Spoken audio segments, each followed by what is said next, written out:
Kaulah gadis yang jelita, bagaikan permata.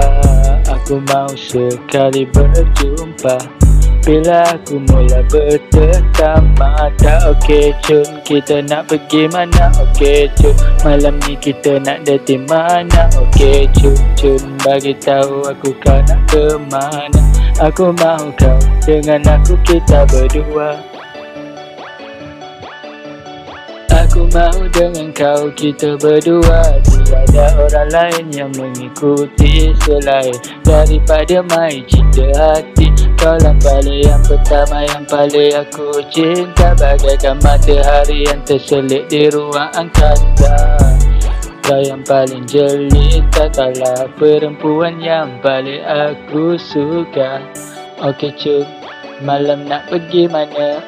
Okey cun, ya. Okey cun, malam ni nak dating kat mana? Bagi tahu dulu so. Okey cun, ya. Okay, baby on the beat. Okey cun, malam ni nak dating mana? Kalau tengok hari ni cuaca baik saja so. Okey cun, ya. Okey cun, malam ni nak dating dekat mana? Okey cun, nak pakai kereta awak atau kereta saya? Okey cun, ya. Malam ni nak pergi mana? Kita tengok malam ni siapa yang belanja so. Okey cun, ha. Okey cun. Okey cun, kau yang paling melecun, kau yang paling bergaya sempurna. Aku suka dari cara outfit kau bergaya. Memang malam-malam kau bagaikan permaisuri gala. Kaulah yang buat hati aku terpesona, bagaikan hari-hari menjadi istimewa.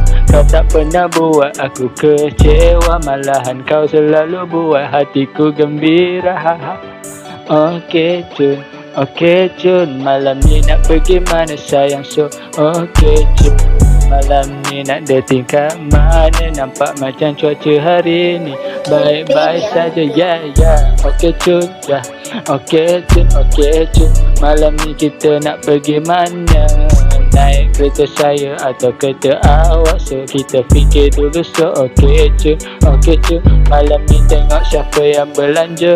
Okey cun, kita tengok siapa yang belikan hadiah untukku.